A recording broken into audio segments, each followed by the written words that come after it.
Hi guys, maganda at pinagparang araw po sa ating lahat and welcome back to my channel. Guys, may project tayo ngayon, ano? Gagawa tayo ngayon ng subwoofer box na D15. Ito yung tinatawag na RCF box, ano? Ito yung kanyang itsura ay parang L-ported din na may pinto, ano?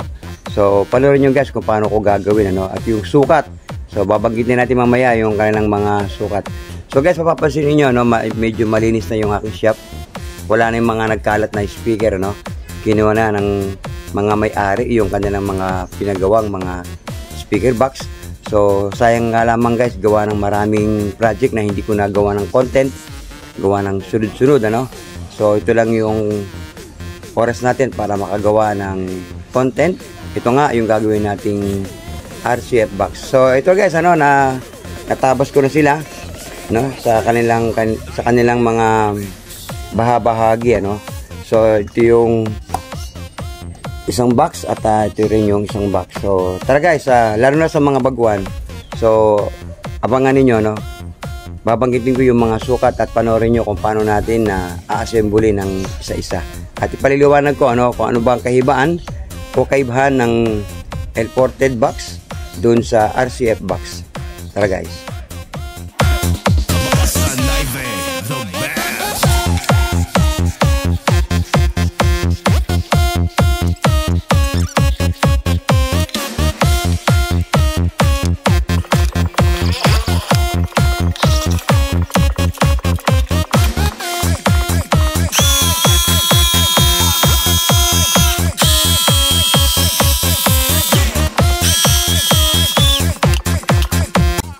Okay guys, ano, ngayon naman dako tayo sa kanyang mga sukat, ano. So tara guys. So unahin natin itong front, no. Okay, itong front niya, yung kanyang lapad ay 17 and 3/4. So madilim guys, ano. Pero sige, iano ko na lang sa screen, ano. So 17 and 3/4 yung kanyang lapad at yung kanyang taas ay nasa 18 and 1/4, no? 18 and 1/4 yung kanyang taas, no? Ulit, 17 3/4 by 18 and 1/4. Tapos guys, yung kanya namang taas at yung kanyang baba ay ito yung pangtaas, ano? Ito naman kanyang pangibabaw at ganoon din yung pangilalim, ano? Parehas lang sila. So ang sukat nito ay 19 and 1/4 yung kanyang lapad, 19 and 1/4. Tapos yung kanyang haba ay nasa 2 feet, no? So ayan, no? 2 feet. So 19 and 1/4 by 2 feet, no? Yung kanya namang backboard, guys, ano? Okay. 17 and 3/4. So, parehas ng front. 17 and 3/4 by 25. No? 25 inches. Guys, ang pinag-uusapan natin, inches. Yung kanyang siding, no guys? Ito naman kanyang siding ay nasa 2 feet or 24 inches by 25 inches. Okay? So, same sila ng backboard na 25 inches. Yung kanyang lapad ay nasa 2 feet. Kasing lapad din naman nung backboard, ay nung top at saka yung pang ilalim. So, times 2 to guys, ano? Ganun din yung kabilang side niya. So, parehas lang. Okay guys, ano, simula tayo sa pag-assemble. So gaya guys ng style ko, no, o gaya ng ginagawa ko, inuuna ko munang assemblein yung front bago yung box, ano. Okay guys, pag-usapan natin yung sukat naman ng yung latag, ano, yung latag ng dimension sa loob. So 19 and 3/4, ano. So ayan, ano. So 19 and 3/4 yung kanyang latag sa loob. Ito naman kanyang banggaan ng hangin guys ay 14 and 3/4, no? So magiging 14 yan, ano? Kasi ilalatag dito yung ano, itong latag na ito, didikit dito. So yan. 14 and 3/4. Ngayon guys, assemble nyo na ito, ano? Para tuloy-tuloy na. Gumawa muna kayo ng ganito. Yung magiging clearance ng hangin, itong sa akin ay 2 and 3/4, no? 2 inches and 3/4. Itong clearance na daanan ng hangin, ano? Okay?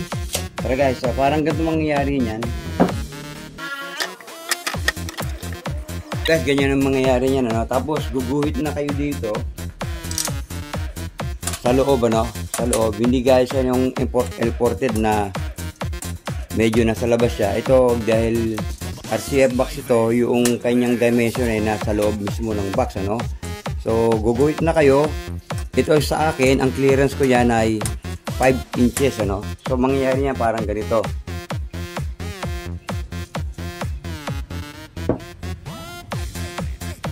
So ganyan guys yung mangyayari niyan, ano? Tapos ito yung sa hangganan ng dulo, and then dito yung kanyang ported. So inulit ko guys, bago kayo mag-assemble, assemble niyo muna itong dalawang ito, ano, para tuloy-tuloy na lang kayo.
Okay guys, ano, gawa na yung ating front. So ito na siya, no? Kaya gagawin na lang natin yung kanyang box. Tara guys.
ilagay natin yung front, ano? So, ipakon natin sila. Tara.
Okay guys, ano, bago natin ilagay yung mga siding nila, bago natin takpan, so pag-usapan muna natin yung kanilang mga butas, ano.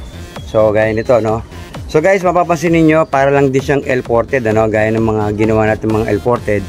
Ang kaibahan lang nila ay mas malapad ito kumpara dun sa L-ported, and then makikita nyo yung kanyang front ay nasa gitna, ano, halos pumaloob. Mangyari kasi yung dito ay magiging pintuan niya, no. So gagawa na lang tayo ng kanyang pamintuan. Tapos ito, yung sukat nito, gaya ng sinabi ko kanina, nasa 2 and 3/4 inches, ano. Pwede namang 3 inches, ano. Pwede namang 3 inches. So depende na lang sa inyo, guys. Ngayon, guys, ito depende sa inyo kung gusto niyo pang ilabas ang bahagya or ipasok, ano. Kasi yung iba nasa gitna talaga halos. Yung iba naman halos nasa labas. Pero ito sa akin, mula dito sa edging niya hanggang dito ay 5 inches, ano, yung pagitan niyan. So 5 inches. Tapos magiging pag isinara mo yan, so papatak na lang siya ng 4 and 1/4, ano, yung magiging pamintuan niya. So ito guys, ito namang siwang niya ay siyempre kung ito ay 19, so ito ay magiging 16, ano, dahil 25 itong ating backboard. So ayan siya guys, ano, ito yung kanyang itsura. So ganyan ang mangyayari niyan. So doon papalabas yung hangin niya, no. So dito manggagaling papunta rito, palabas dito sa kanyang exhaust. Okay guys, mapapansin niyo yung kanyang division. So mapapansin niyo guys, sa pinagtagpo ko sila sa dulo. So ganyan lagi yung ginagawa ko. Pero guys, pwede namang hindi niyo gayahin yan, ano.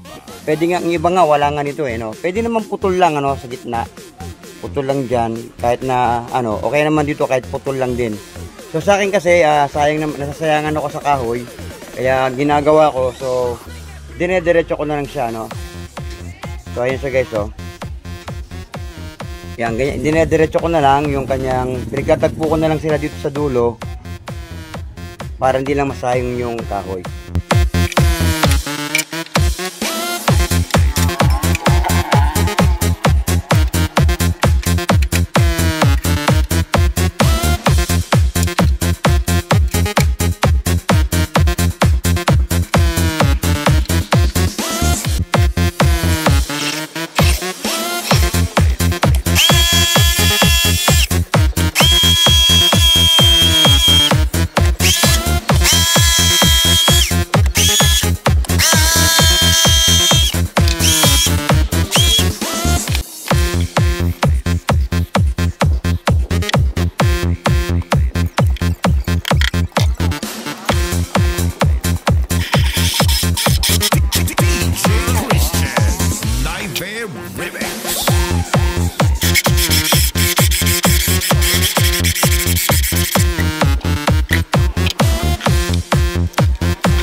Okay guys, ano, kung wala kayong router, meron kayong ano,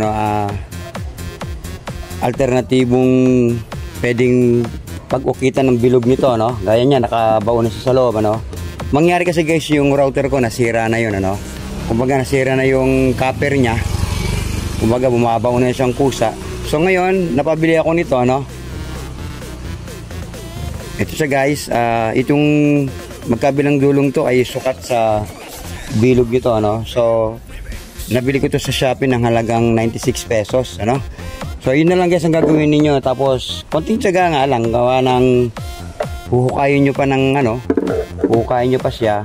Kaya lang, sorry guys, ano. Kaya lang, kagandahan dito guys, hindi siya maalikabok.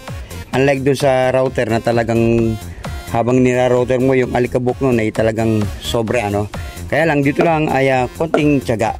Siguro kakain ka rito ng mga kulang-kulang 7 minuto na kinakaskas mo siya. So, tiyaga lang guys. So, ito guys, lilihain ko na lang, ano. Ito na siya, oh.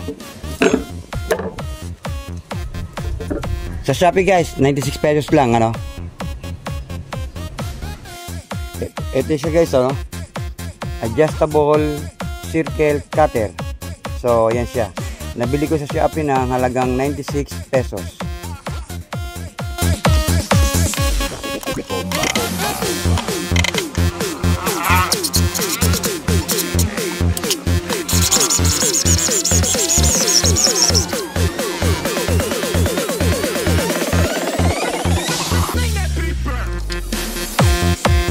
Okay guys, ano, sa Shopee marami rin nabibili to, ano, yung pambutas ng doorknob, ano.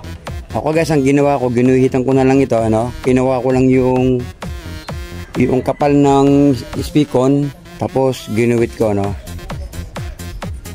Tapos ay ito rin. So bilhin nyo na lang guys, isang set na lang, ano, isang set na lang na ganito. So ganito yung guys, oh. Yung nabili ko sa Shopee. Pero kung di sana nasira yung router ko, so router talaga ang gagamitin ko. So ito guys, ano, nabili ko sa Shopee ng 157, no? So tatagal naman to kasi guys, pero puro pang plywood lang naman, ano. Kaya tatagal yan. Isang set na siya guys, ano. 11 pieces. Ito yung tatak niya. Okay guys, ano, so nalagyan na natin ng liston, ano. Ito na siya.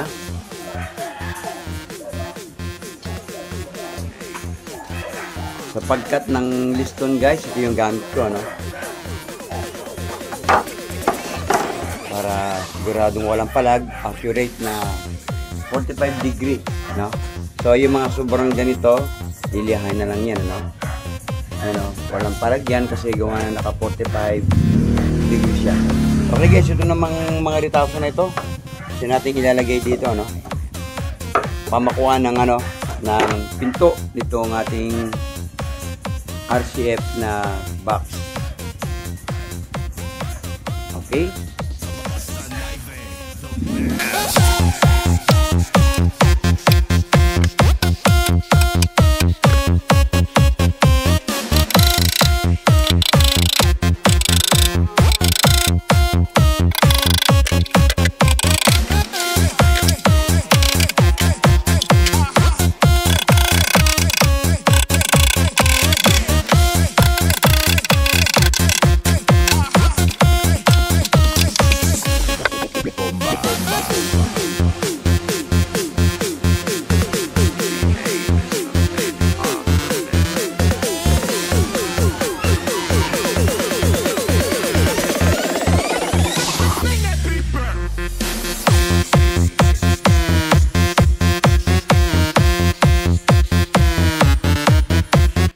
Okay guys, ano, ito na yung kanyang pinto.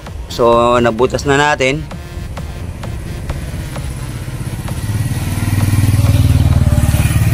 Ngayon guys, yung paligid ng pinto ay lilistonan pa rin natin yan, ano. Okay guys, ano, nagawa na natin yung pintuan ng ating RCF box. So, lalagyan natin siya ng screen, ano. So, ito yung available ko, ano, yung screen mesh mismo ng speaker. So, ito yung ating ikakabit. Okay, tara guys.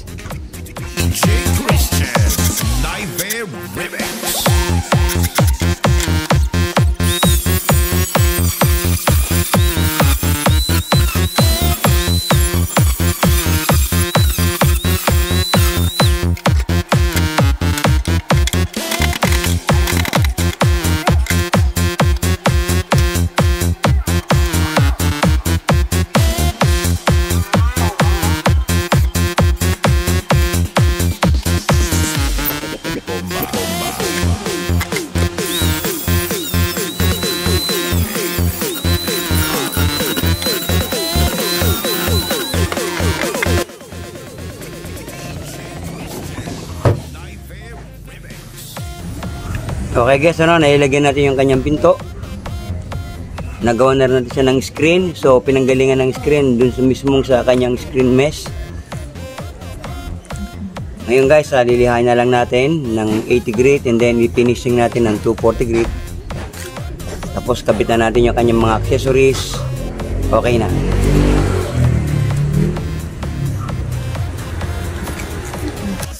Okay guys, ito na siya, natapos din natin. So, ikinabit natin yung kanyang mga accessories. Speaker handle, yung kanyang corner, at yung flanger, at yung sa likod, yung kanyang speakerphone. So guys, mayroon na rin nakaabang na wire, para sa speaker. So, abang na lang sa speaker, depende na sa customer kung anong kanyang ilo-load na speaker dyan. Kaya lang guys, walang magaganap na sound check, gawa ng meron pang kapartner yan na pang mid-high na 4 na digits. Gagawin siyang pagkasamahin sila sa isang box, so magiging dual box. Bali sa isang box ay 2, yun yung kanyang pang mid-high. Sa mga nagtatanong kung ilang plywood ang nagamit dyan, so bali 2 plywood guys, so tag-isa sila ng plywood. Lahat-lahat na yun, yan ang kumasya sa kanya. Dito sa amin, ang halaga ng plywood pumapatak ng 1.2 to 1.3, depende sa klase. So guys, nilagyan natin siya ng liston. So ayan, hindi halata yung liston gawa ng kakulay ng plywood. So kung mamasilyahin mo yan ay hindi ka nagaanong kakapal sa masilya. Maganda nga dyan guys, barnisan, kung pambahay. Pero gagamitin mo pang outdoor, mas maganda pintura, So guys, dako tayo sa likod. Ito yung kanyang speak on. At ito naman yung kanyang mga pinto. So nilagyan natin ng screen mesh. Yung screen mesh ko, so yun ang ginamit ko dyan guys. Kabit lang natin.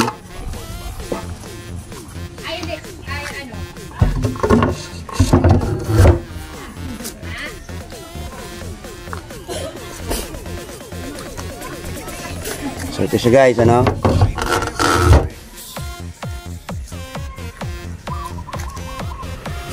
So guys, yung customer na bahala maglagay ng mga screw o tornilyo dun sa pintuan,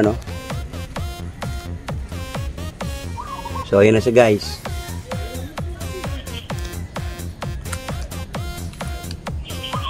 Okay guys, maraming pong salamat sa mga sumusuporta po ng aking channel. At sa lahat po ng hindi po naka-subscribe, huwag niyo pong kalimutan pakipindot po ng subscribe button, notification bell, pa-share and pa-like na rin po. At ang pag-ibig, pagpapala po ng ating dakilang Diyos ay sumating lahat. Maraming salamat po.